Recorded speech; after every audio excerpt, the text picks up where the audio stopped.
My dear students, welcome to Mathological. Let us start another practice session for quantitative aptitude for SNAP examination. So first question, what is the unit weight of 48 to the power 47 minus 38 to the power 37? 48 to the power 47 minus 38 to the power 47. तो 48 to the power 47 में क्या होगा unit weight? Basically same as 8 to the power 47 में जो unit weight होगा. Similarly 38 to the power 37 में unit weight क्या होगा? Same as 8 to the power 37 में जो यूनिट वेट होगा. और cyclicity of 8 is that of 4 का साइक्लिसिटी होता है, यानी कि 8 to the power 1 में जो यूनिट होगा वही सेम रिपीट होगा 8 to the power 5 में. Same will be repeated in 8 to the power 9 and so on. 8 to the power 2 में जो यूनिट होगा वही होगा 8 to the power 6 में. Same will be in 8 to the power 10. तो पावर को डिवाइड करेंगे 4 से और देखेंगे रिमाइंडर क्या आ रहा है, एंड अकॉर्डिंग टू दैट हमारा यूनिट मिल जाएगा हमको. 8 to the power 47 can be written as 8 to the power 44 plus 3. 8 to the power 37 can be written as 8 to the power 36 plus 1. यानी कि unit will be same as 8 to the power 3 in this case. और 8 cube होता है हमारा 512. So unit हमारा आ जाएगा 2. Similarly 8 to the power 1 में जो यूनिट होता है वही सेम होगा 8 to the power 37 में. सो यूनिट हो जाएगा 8. 48 to the power 47 में यूनिट है 2 और 38 to the power 37 में यूनिट है 8. सबट्रैक्ट कर रहे हैं हम फर्स्ट नंबर में से सेकंड को, और definitely 48 to the power 47 base भी बड़ा है और पावर भी बड़ी है, तो this will be greater than 38 to the power 37. तो रिजल्ट तो पॉजिटिव ही आएगा. सो पहले नंबर में यूनिट पे आ रहा है 2, सेकंड में आ रहा है 8. 2 में से 8 सबट्रैक्ट करोगे क्या रिजल्ट आने वाला है? बेसिकली 1 कैरी लोगे, 12 minus 8 will be equal to 4. तो यूनिट पे रिजल्ट मिलेगा हमें 4. Option B will be the answer. क्या है? क्लियर है?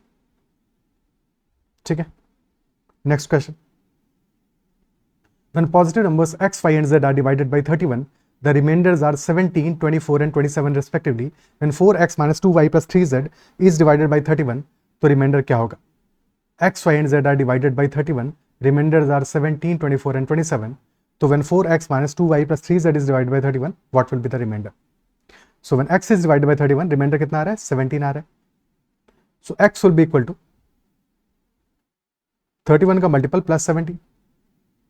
सिमिलरली y को डिवाइड करने पर रिमाइंडर आ रहा है 24, तो y विल बी 31 का sum multiple plus 24 and z will be equal to 31 का sum other multiple plus 27 because 27 is the reminder.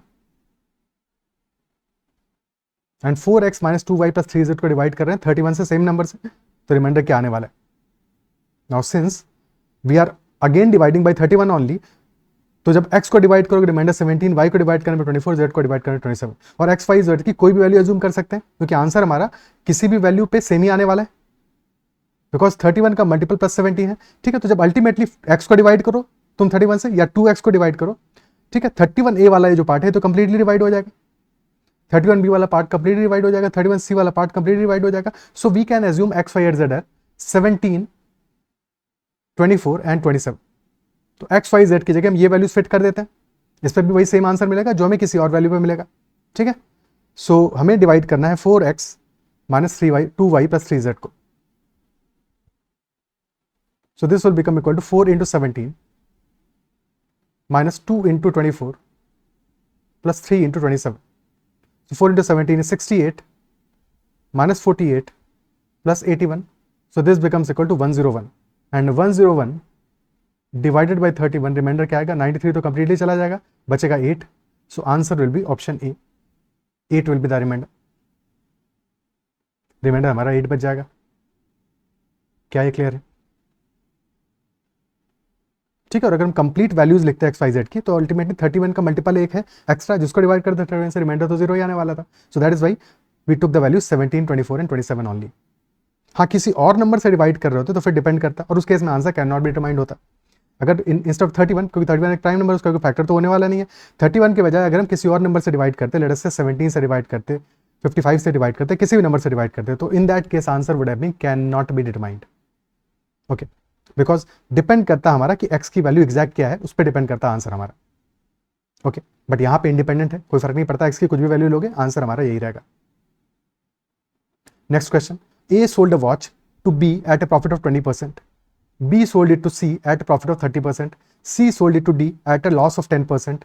If B's profit is rupees 80 more than that of A, तो D ने कितने में purchase किया होगा, ठीक है। सो ए ने सेल किया है बी को at a profit of 20%। Let us assume कि ए का जो कॉस्ट प्राइस है दैट इज 100।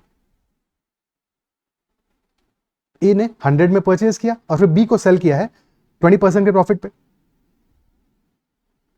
सो 100 में परचेज किया, 20% का प्रॉफिट विल बी 20 रुपीज। तो 100 प्लस 20 यानी कि बी को सेल किया होगा ए ने एट रुपीज 120। तो this 120 will be cost price for B, purchase price for B.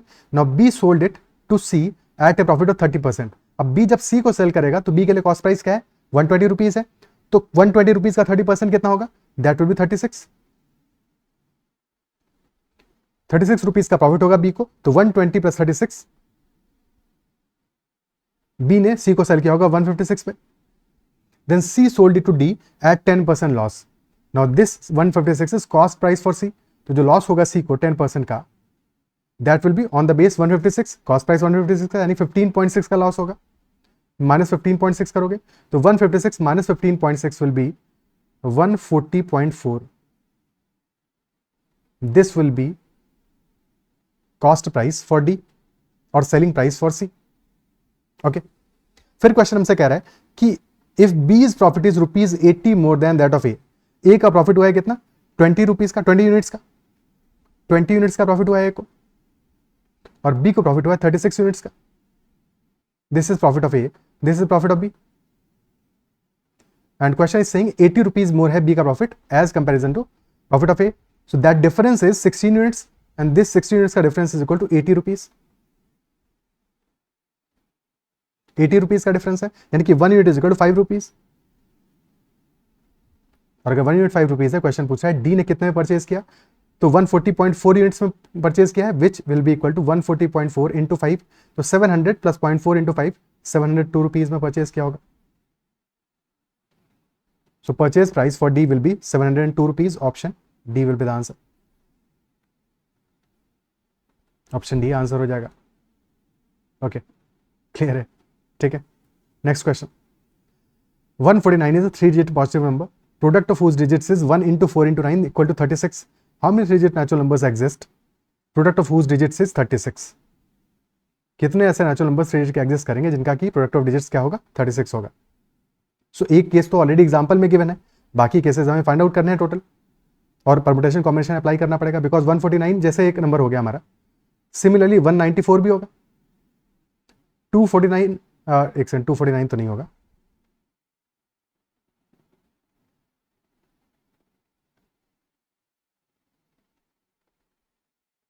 491 भी होगा, and so on. So all the permutations of 149 will be part of the answer, ठीक है। सो पहला केस तो हमारा आ गया 149, because 1 into 4 into 9 is 36। Second case क्या आ सकता है, 1 को पहले तो हम फर्स्ट डिजिट पे, हमारा 100 डिजिट पे 1 ही रखते हैं, ठीक है। तो और क्या पॉसिबल हो सकता है, 4 into 9 36 होता है, 6 into 6 भी 36 होता है। सो 1 into 6 into 6 भी एक केस बन जाएगा हमारा। अब 2 into 18 बनाओगे तो 18 एक डिजिट पे तो आ नहीं पाएगा, दैट इज वाई 2 into 18 वाला केस हम ले नहीं सकते। तो यही दोनों केस बनेंगे, जबकि हमारा 100 डिजिट होगा 1। ओके, अब अगर 100 डिजिट पे हमने 2 को लाए तो बचा कितना, 2 तो ऑलरेडी ले आए हैं, तो प्रोडक्ट में हमारा बचे हुए नंबर्स का प्रोडक्ट क्या होगा, बचे हुए डिजिट्स का प्रोडक्ट जाएगा 18। ओके, 2 तो already there, 2 is already there, तो 18 हम कैसे बना सकते हैं, 1 into 18 हो सकता है, जो कि लिख नहीं सकते बिकॉज 18 हमारा 2 डिजिट नंबर है, सिंगल डिजिट में आएगा नहीं। 2 into 9 हो सकता है, 3 into 6 हो सकता है, यही दो केस बनेंगे, 2 into 9 and 3 into 6।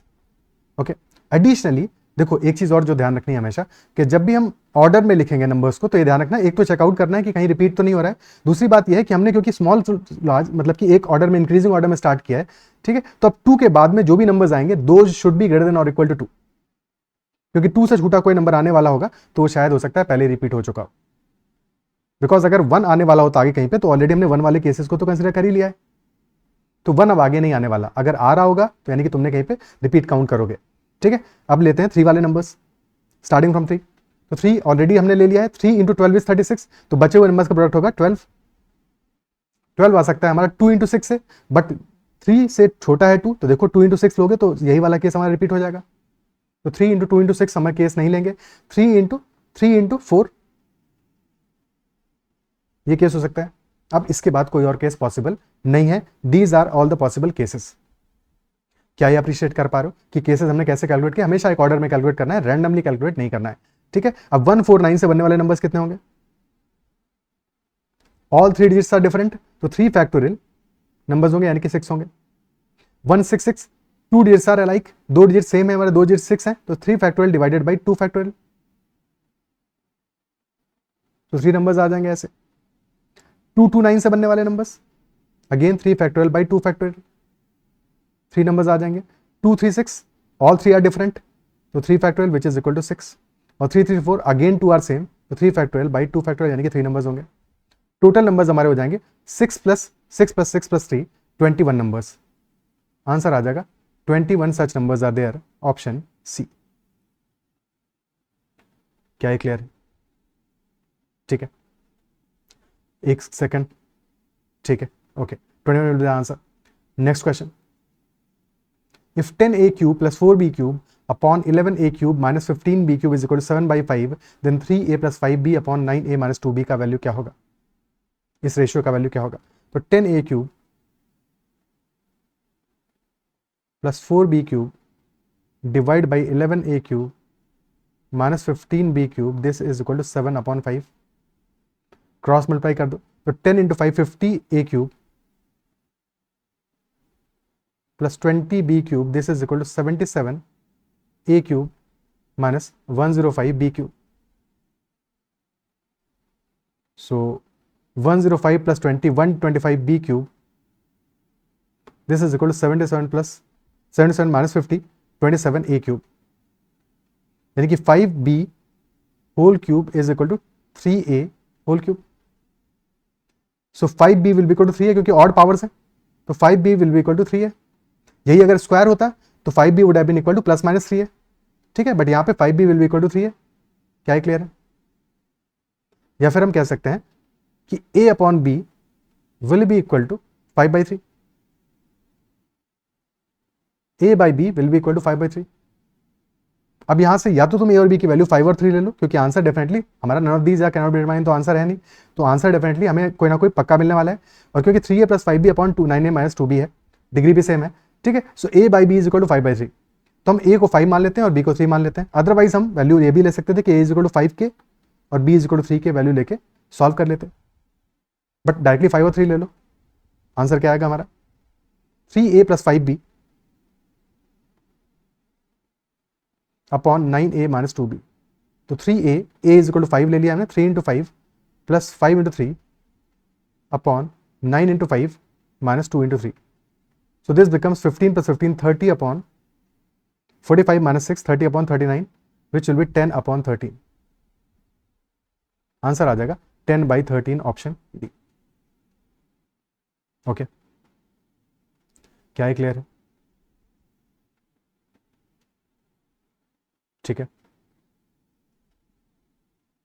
Next question, the angle of elevation of the top P of a tower from the feet of a person standing due south of the tower is 45 degrees, and from the feet of another person standing due west of the tower is 30 degrees. Now this is a brilliant question, बहुत ही प्यारा question है, ठीक है, एक बार इसको try करो।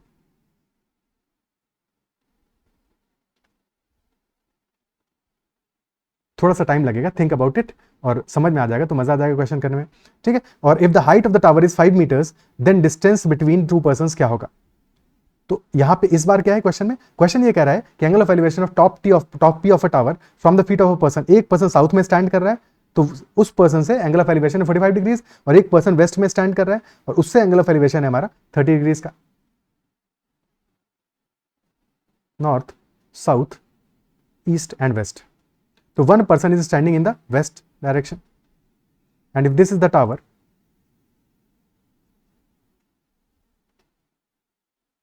सो west direction वाले person से एंगल ऑफ एलिवेशन है 30 डिग्रीज का।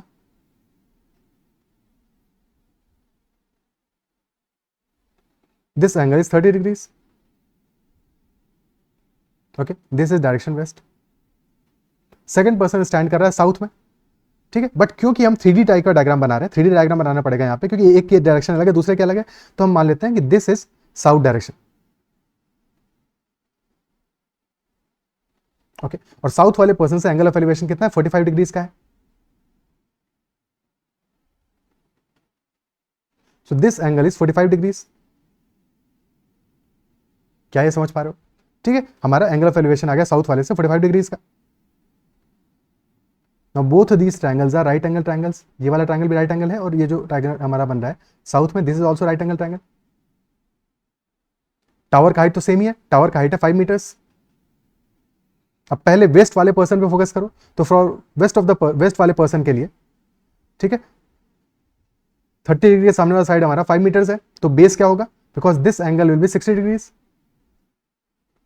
सो बेस क्या हो जाएगा? 60 के सामने वाला साइड हो जाएगा 5√3।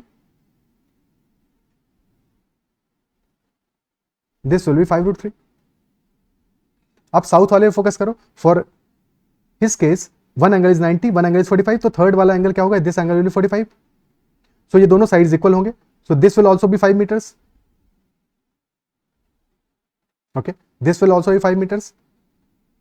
Now person in the west is standing at a distance of 5√3 meters और person in the south is standing at a distance of 5 meters. ठीक है, from the feet of the person, from the feet of the person. ठीक है, so 5√3 हमारा waste में distance है और 5 metres हमारा डिस्टेंस है साउथ में।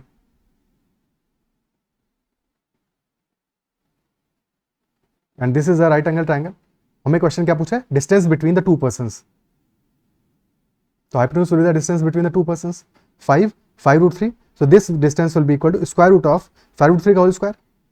वैसे तो अगर देख पा रहे हो तो this is 1, this is ratio क्या आ रहा है? 1:√3 का रेशियो आ रहा है, तो यहाँ पे भी 30, 60, 90 वाला ट्रायंगल ही बनेगा हमारा। तो this will be double of that, double of 5, because this angle will be 30, this will be 30, this will be 60। Clear है? तो डेफिनेटली डबल होगा, यानी 10 हो जाएगी वैल्यू, बट अदरवाइज स्क्वायर करके सॉल्व कर लोगे। Square root of 5√3 whole square which will be 25 into 3 75 plus 5 square which will be 25। So answer आ जाएगा 10 metres. Option D will be the answer. क्या ये क्लियर है? ठीक है, next question. A student is required to solve 6 out of 10 questions in the test. The questions are divided into 2 sections of 5 questions each. In how many ways can the student select the questions to solve if not more than 4 questions can be chosen from either section? यानी कि limit ये है कि एक section से 4 से ज़्यादा questions को सॉल्व नहीं करना है, ये तो लिमिट है, और टोटल क्वेश्चन सॉल्व करने हैं 6। 2 सेक्शंस मान लेते हैं, सेक्शन 1 एंड सेक्शन 2 है। तो first case can be section 1 से 4 क्वेश्चन सॉल्व कर लो और सेक्शन 2 से सॉल्व करो 2 क्वेश्चंस को। सेकंड केस हो सकता है दोनों सेक्शन से 3 क्वेश्चन सॉल्व कर लो। Third case will be first section से हमने सॉल्व किया 2 क्वेश्चंस को और सेकंड से किया 4 क्वेश्चंस, बिकॉज 4 से ज़्यादा कर नहीं सकते, तो ये 3 केसेस पॉसिबल हैं। फर्स्ट केस के नंबर ऑफ वेज कितने आएंगे? फर्स्ट सेक्शन से 4 करने और सेकंड से करने हैं 2, एंड है बीच में, यानी कि फर्स्ट सेक्शन से 4 करने हैं 5C4 और सेकंड से करने हैं 2 into 5C2। So this will be 5C4, this is equal to 5 and 5C2, 5C4 is equal to 5C1, NCR is equal to NCR minus R. So 5 into 5C2 which is equal to 10.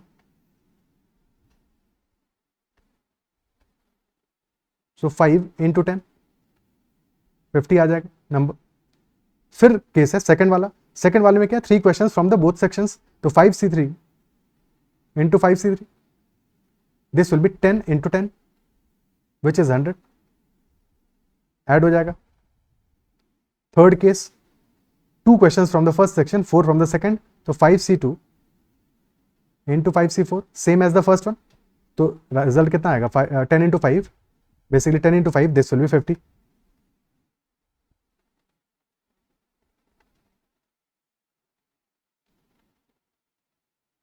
Add these 3 values, 200 will be total number of ways. Option C will be the answer, 200. ठीक है, क्या ये clear है? Next question, find the number of terms in the series 13927 और last term हमारा आ रहा है 19683। Last term आ रहा है 19683। Now this is geometric progression, GPR है 1 into 3 is 3, 3 into 3 is 9, 9 into 3 is 27 and so on. तो फर्स्ट टर्म हमारा a is equal to 1, common ratio r is equal to 3, तो nth term क्या होगा? tn, this will be equal to first term a into r to the power n minus 1 and which is equal to 19683, और a हमारा 1 है, तो 1 into 3 to the power n minus 1, तो 3 to the power n minus 1, this is equal to 19683। Okay और हमें find out करना है कि n का वैल्यू यहाँ पे क्या होगा। सो 3 टू द पावर 4 होता है 81, 3 टू द पावर 5 होता है 243, 3 to the power 6 is 729, 3 to the power 7 2187, 3 to the power 8 6561, और फिर ये 19,000 समथिंग है, तो this must be 3 to the power 9 19,683। Calculate करने की जरूरत नहीं, 3 टू द पावर 9 ही होगा। ठीक है, तो for sure 3 to the power n-1 this is equal to 3 to the power 9, तो n-1 will be equal to 9, so n will be equal to 10, number of turns will be equal to 10। क्या ये clear है? ठीक है, एक और छोटी सी बात ऑब्जर्व कर सकते थे कि यूनिट पे हमें मिल रहा है 3, और डेफिनेटली नंबर ऑफ टर्म्स तो इंटीजर में ही होंगे। यूनिट पे अगर हमें 3 मिल रहा है तो 3 की पावर 1 में 3 मिलेगा, साइक्लिसिटी 3 में भी कितना है हमारा 4 का है, 3 की पावर 5 में मिलेगा 3, और फिर 3 की पावर 9 में मिलेगा 3, तो डेफिनेटली दिस मस्ट बी 3 की पावर 9, क्योंकि 3 की पावर 5 हो नहीं सकता है, और 3 की पावर 13 में भी मिलेगा, बट 3 की पावर 13 बहुत बड़ा वैल्यू हो जाएगा, अगर एक एस्टिमेशन भी लगाओगे तो बहुत बड़ा वैल्यू हो जाएगा, तो definitely this must be 3 to power 9, isn't it so? क्या ये पार्ट क्लियर है? Okay, next question. On selling an article for rupees 123.40, the gain is 20% more than the amount of loss incurred on selling it for rupees 108। तो जब 123.40 rupees पे cell करता है एक person एक आर्टिकल को, तो gain is 20% more than amount of loss when he is selling it out for rupees 108। तो गेन कितना है? 20% ज्यादा है, किससे? लॉस से, यानी कि 1/5 ज्यादा है लॉस से। तो गेन और लॉस का रेशियो क्या आ जाएगा? इफ लॉस इज 5 यूनिट्स तो गेन हमारा 1 यूनिट ज्यादा होगा, यानी कि गेन हो जाएगा 6 यूनिट्स का। और गेन कब हो रहा है? जबकि 123.40 रुपीज पे सेल कर रहा है। लॉस कब हो रहा है? When he is selling at 108 rupees. ठीक है, गेन ज्यादा है, गेन है 6 यूनिट्स का, लॉस है 5 यूनिट्स का, तो जो गेन और लॉस का सम है दैट विल बी 11 यूनिट्स, और वो 11 यूनिट्स किसके बराबर होगा? Difference between these two values, क्योंकि कॉस्ट प्राइस तो कहीं बीच में है। Cost price plus 6 units is equal 123.40, और cost price minus 5 units is equal 108। तो 6 + 5 11 यूनिट्स की वैल्यू कितनी आ गई हमारी? दिस विल बी 123.40 माइनस 108, यानी कि 15.40। 11 यूनिट आ रहा है हमारा 15.40 के बराबर, तो 1 यूनिट की वैल्यू क्या आ जाएगी? 1.40। 1 यूनिट इज इक्वल टू 1.40। ठीक है, अब किसी भी एक वैल्यू से हम निकाल सकते हैं कॉस्ट प्राइस, तो cost price will be equal to 108 rupees plus 5 unit, और 5 यूनिट हमारा हो जाएगा इक्वल टू रुपीज 7, 5 इंटू 1.4 यानी कि 7 रुपीज, तो हमारा कॉस्ट प्राइस आ जाएगा 115 रुपीज। और question is asking if the article is sold for rupees 120.75 then what is the gain और लॉस परसेंटेज? डेफिनेट क्या होगा? लॉस तो होना नहीं है, बिकॉज कॉस्ट प्राइस हमारा 115 है, तो लॉस तो पॉसिबल ही नहीं है, और 5 रुपीज के आसपास है ऑलमोस्ट, यानी कि 5% will be the answer. Exact calculate करने की जरूरत भी नहीं है, हालांकि एग्जैक्ट कैलकुलेट करने में कोई दिक्कत नहीं है। 120.75 रुपीज हमारा सेलिंग प्राइस है, सो 5.75 रुपीज का प्रॉफिट हो रहा है, विच विल बी 5%, 1% 1.15, 5% हो जाएगा 5.75, तो at the rate of 5% profit. Okay, clear? ठीक है, next question. The mean and median of 7 distinct positive integers is 30। Mean भी 30 है और मीडियन भी 30 है। मीडियन क्या हुआ? एग्जैक्टली जो मिडिल में प्लेस वैल्यू आएगा जब हम सारे के सारे 7 पॉजिटिव नंबर्स को असेंडिंग ऑर्डर में लगाएंगे, तो 30 is the middle value mean के अकॉर्डिंग, यानी एवरेज भी है और मीडियन भी एग्जैक्टली प्लेस वैल्यू में भी मिडिल में आ रहा है। If the 7 integers are such that their product is maximum, 7 integers are such that their product is maximum. So what is the product of the smallest and largest integers? Smallest और largest integers का product क्या होगा? Pause the video and try to solve it first. ठीक है, take your time, understand the concept. ये सब चीजें हमने पढ़ी है छोटी छोटी कैट की प्रिपरेशन में, तो बस इनको अप्लाई करना है कि 7 इंटीजर्स ऐसे हैं सच that their product is maximum. Late us से अगर हमारे 7 इंटीजर्स होते, या फिर 7 की बजाय पहले छोटा एग्जांपल लेते हैं, लेट अस से 3 इंटीजर्स हैं हमारे जिनका सम है a + b + c, सम आ रहा है 30। ओके, और उनका डिस्टिंक्ट होना जरूरी नहीं है, और हमें चाहिए क्या? वी नीड कि a into B into C maximum हो, मैक्सिमम हो। तो क्या मैक्सिमम वैल्यू आएगा? मैक्सिमम वैल्यू कब आता है? जबकि हम तीनों के तीनों इंटीजर्स को जिनका कि हम सम ले रहे हैं, प्रोडक्ट तब मैक्सिमम आएगा when all 3 are as closest as possible. अगर इक्वल हो सकते हैं तो इक्वल कर दो। तो अगर हम ए बी और सी को इक्वल कर दें, if A is equal to B is equal to C and all are equal to 10, तो ए बी सी मैक्सिमम हो जाएगा, that will be 10 into 10 into 10 which will be 1000। अगर इक्वल नहीं कर सकते, ये तो तब है जबकि सेम हो सकते। अगर इक्वल करना पॉसिबल नहीं होता, डिस्टिंक्ट करना ही मजबूरी था हमारा, तो इन दैट केस हम क्या करते तब भी क्लोजेस्ट रखते हैं उनको, यानी कि one value could have been taken as 9, one could have been taken as 10 and one as 11, क्योंकि एक को हमने 10 ले लिया, 30 का एवरेज 30/3, ठीक है, 3 डिजिट्स हैं, 3 नंबर्स हैं, और फिर एक को 10 से 1 छोटा, एक को 10 से 1 बड़ा, तो 10 9 11 तीन हमारे नंबर्स आ गए, प्रोडक्ट आ जाएगा इस केस में 9 × 10 × 11, so this will be maximum product if numbers are distinct, so this will be 990, slightly lesser than 1000। क्या ये मेथड समझ पा रहे हो? बिकॉज हमारे इस क्वेश्चन में all the numbers are distinct, but distinct है तो भी उनको क्लोज रखेंगे, बिल्कुल एक एक का गैप रखेंगे बिटवीन देम, ठीक है, तो they will be consecutive positive integers, consecutive positive integers. Okay, so 30 is the middle value out of 7. 3 numbers will be less than 30 because median है 30, 30 हमारा median है, और mean भी है तो average भी है, and 3 will be greater than 30. ठीक है, median भी है और mean भी है, क्या है, क्लियर है? mean है यानी कि sum हमारा फिक्स्ड हो जाता है। mean का पर्पस क्या है? because mean is making sum fixed, because अगर सम फिक्स नहीं तब तो कुछ कितना ही बड़ी वैल्यू ले सकते हो, तुमने एक वैल्यू 2000 ले लो, 5000 ले लो, 10,000 ले लो, कुछ भी वैल्यू ले लोगे, ठीक है, तो मीन इसीलिए फिक्स किया है क्वेश्चन में कि सम तो फिक्स्ड है तुम्हारा और सारे नंबर्स पॉजिटिव हैं, तो निगेटिव भी नहीं ले सकते हो। ओके, क्लियर है?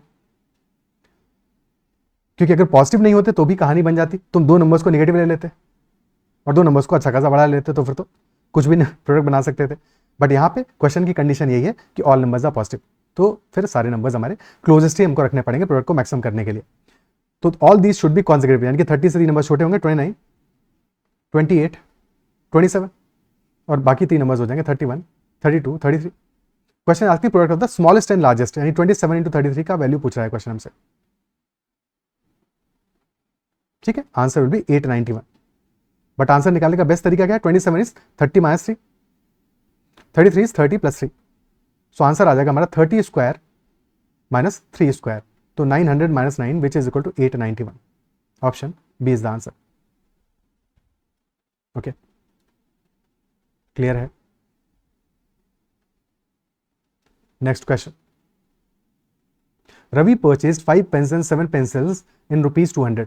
If price of a pen or a pencil is a positive integer value, यानी कि प्राइस इंटीजर में ही होगा, एक पेन का भी और एक पेंसिल का भी, then find number of possible values of total price of 1 pen and 1 pencil, कि अगर रवि एक पेन और एक पेंसिल परचेज करता तो कितने पॉसिबल वैल्यूज ऑफ सम हो सकते थे, क्या उनका प्राइसेस हो सकता था, क्या केसेस बन सकते थे, बिकॉज हमें सिर्फ एक ही इक्वेशन गिवन है, एक ही लाइन गिवन है कि Ravi purchased 5 pens and 7 pencils in ₹200। अब तुम्हें इस लाइन में इक्वेशन दिखना चाहिए, दिख रहा होगा, ठीक है, तो 5 पेन और 7 पेंसिल का जो टोटल हमारा परचेज प्राइस है दैट इज ₹200। अब पेन का प्राइस क्या है नहीं पता, पेंसिल का प्राइस क्या है नहीं पता, but we also know that pen का प्राइस एंड पेंसिल का price is also a positive integer value, ठीक है, that is also integer. Okay, so let us say कि पेन का प्राइस हम मान लेते हैं 1 पेन का price is equal to P, और पेंसिल का प्राइस मान लेते हैं Q। सो इक्वेशन हमारा बन जाएगा 5P + 7Q, this is equal to 200। अब सबसे पहला सॉल्यूशन, एक सॉल्यूशन तो निकाल लो, since 200 is a multiple of 5, तो Q को अगर हम 0 पुट कर दें तो P = 40 आ जाएगा, 40 × 5 इज 200, बट यहां पे Q को हमने 0 कर दिया, और पेंसिल फ्री की थोड़ी होगी, पेंसिल का भी कुछ तो प्राइस होगा, कुछ तो प्राइस होगा, तो ये केस हम कंसिडर नहीं करेंगे, बट स्टार्ट करने के लिए बढ़िया है, स्टार्ट तो यहां से कर सकते हैं कि 40 और 0 इज 1 सॉल्यूशन।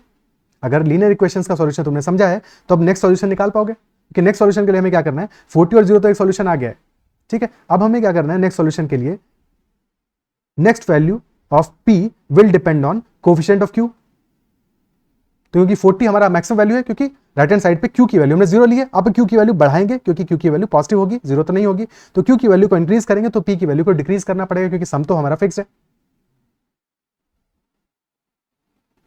और P का वैल्यू डिपेंड करेगा Q के कोफिशिएंट पे, और Q का वैल्यू डिपेंड करेगा P के कोफिशिएंट पे, तो नेक्स्ट वैल्यू ऑफ Q क्या हो जाएगा, 0 + 5 हो जाएगा, सो दिस विल बी 5, और नेक्स्ट वैल्यू ऑफ P क्या हो जाएगा, 40 - 7, सो दिस विल बी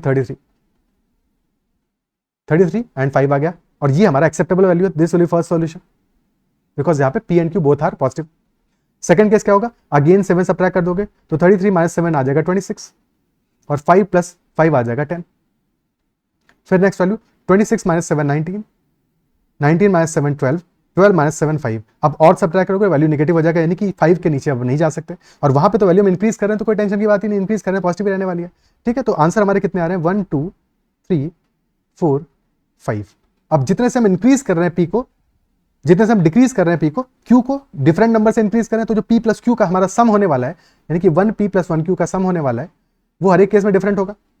इसलिए डिफरेंट होगा because we are decreasing p by 7 and increasing q by 5। तो डिक्रीज हम 7 से कर रहे हैं, इंक्रीज 5 से कर रहे हैं, तो हर बार हमारा जो सम है वो 2 से डिक्रीज होता चला जाएगा। तो हर केस में सम हमारा डिफरेंट आने वाला है। सम को कैलकुलेट करने की यहाँ पे जरूरत नहीं है, इनफैक्ट क्यू की वैल्यूज को भी कैलकुलेट करने की जरूरत नहीं है, क्योंकि पी पे ही हमारा लिमिट लग रहा है, पी 5 के बाद अब नहीं ले सकते। तो सिर्फ और सिर्फ पी की वैल्यू से ही हम सॉल्यूशन का नंबर फाइंड आउट कर सकते हैं कि there will be total 5 solutions. क्या ये बात अप्रिशिएट कर पा रहे हो? ठीक है, कि हमें क्यू की वैल्यूज क्या आने वाली, इनसे फर्क नहीं पड़ेगा, मुझे फर्क नहीं पड़ता। ठीक है, इनसे फर्क नहीं पड़ेगा। और फिर पी प्लस क्यू की वैल्यू क्या आएगी वो भी हमें जानने की जरूरत नहीं है, हमें तो चाहिए नंबर ऑफ पॉसिबल वैल्यूज। तो हम आंसर कर देंगे ऑप्शन सी 5। क्या ये क्लियर है? ठीक है, इज दैट पार्ट क्लियर? बाकी निकालने को निकाल सकते हैं कि दिस इज 10, तो फिर अब नेक्स्ट वैल्यू हमारा 10 प्लस 5 15 हो जाएगा, फिर 15 प्लस 5 20 हो जाएगा, फिर 25 हो जाएगा, और सम हमारा आ जाएगा फर्स्ट केस में आ जाएगा 33 प्लस 5 38, नेक्स्ट केस में आ जाएगा 26 प्लस 10 36, 2 से डिक्रीज होगा लगातार 34 32 एंड 30। बट जरूरत नहीं थी, हमारा क्वेश्चन तो यहीं पे फिनिश हो गया था। क्या ये पार्ट क्लियर है?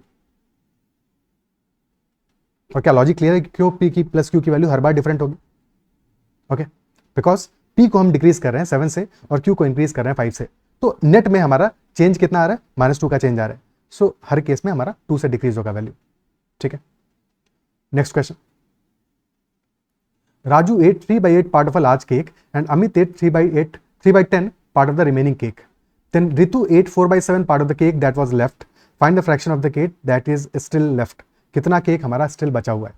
इजी क्वेश्चन है, बहुत ही सिंपल क्वेश्चन है। अगर तुम गलती नहीं करते हो तो ये क्वेश्चन तो सेकंड में सॉल्व हो जाएगा। राजू ने 3/8 part of the cake consume कर लिया, तो अगर 3/8 part of the cake consume कर लिया तो बचा कितना होगा? बचा होगा 5/8।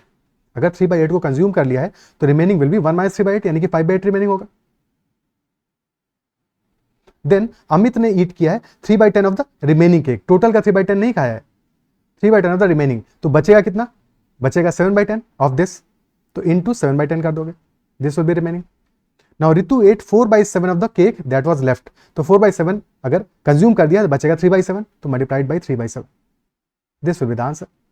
7 से 7 कैंसिल आउट हो जाएगा, 5 से बचेगा 2, 3/16 will be the answer, option D. ठीक है, next question. A second PAB is drawn from an external point P to the circle with center O. एक सेकंड हमने ड्रॉ किया PAB line that is drawn from an external point P to the circle with centre O, intersect करती है ये circle को at A and B। Okay,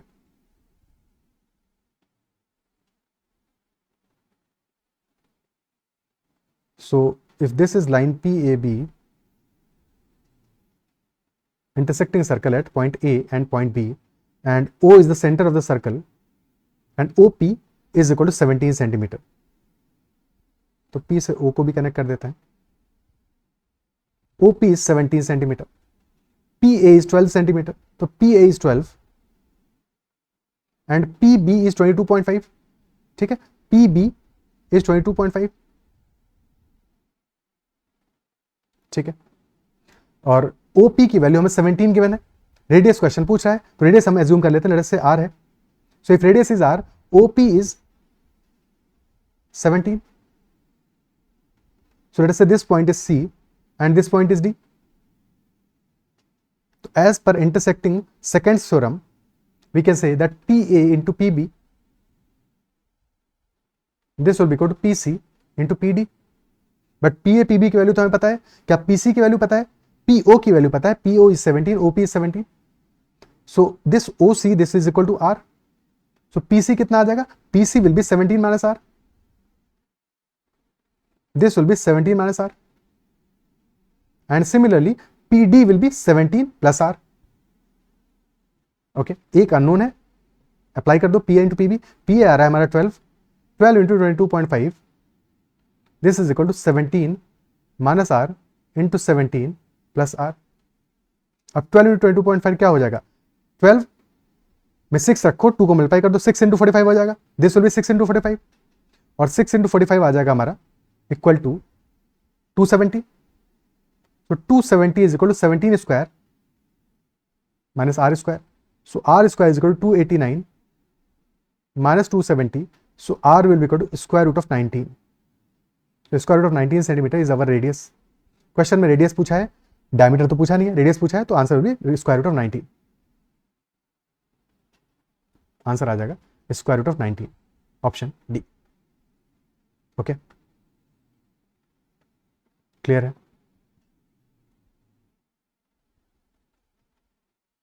बस इस question के लिए प्रॉपर्टी पता होनी चाहिए थी और साथ में अप्लाई कैसे करना है ये समझ में आना चाहिए था.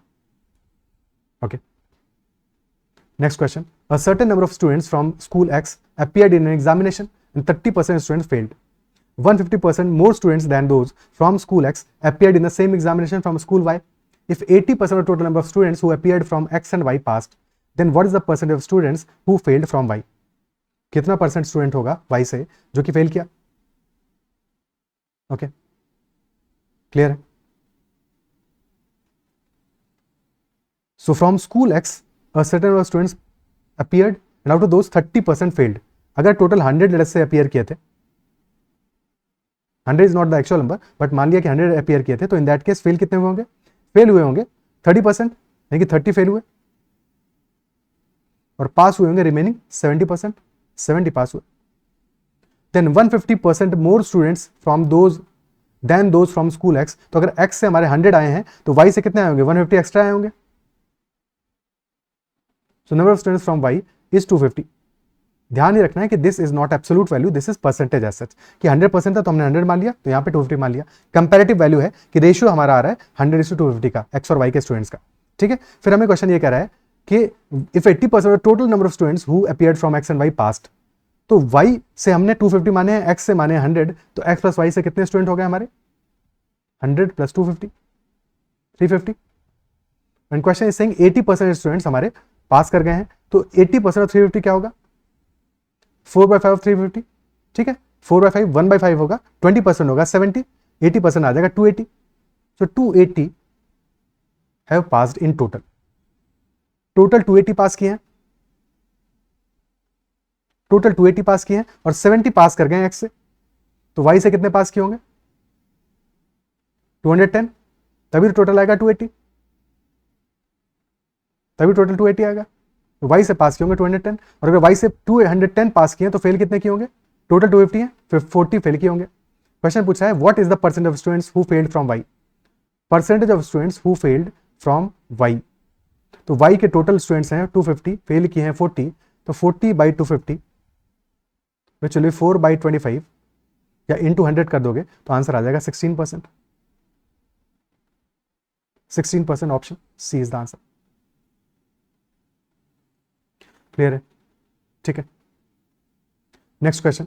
सम of the radii of sphere A and B is 14 centimetre. The radius of A being larger than that of B, the difference be between their surface areas is 112 pi. So what is the ratio of the volumes of A and B. Ratio of volumes of A and B क्या होगा? Question कह रहा है sum of radii of sphere A and B is 14 centimetre. तो अगर radii हम मान लेते हैं स्फीयर ए का R A plus R B, या R1 प्लस R2 मान लेते हैं. ठीक है, R1 प्लस R2 मान लेते हैं कि radius of A is R1 और radius of B is R2.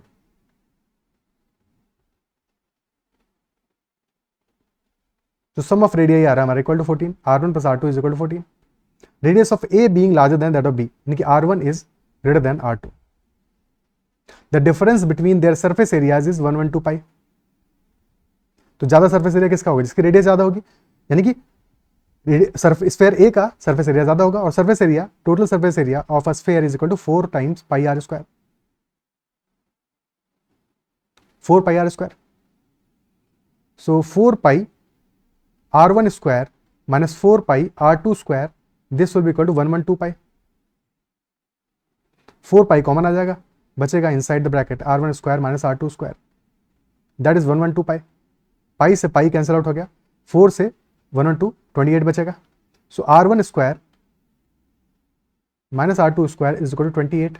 So R1 square minus R2 square हो जाएगा हमारा R1 minus R2 into R1 plus R2 which is equal to 28. और we know R1 plus R2 हमारा 14 already given है, so this is 14, so R1 minus R2 हो जाएगा हमारा equal to 28/14 which is equal to 2।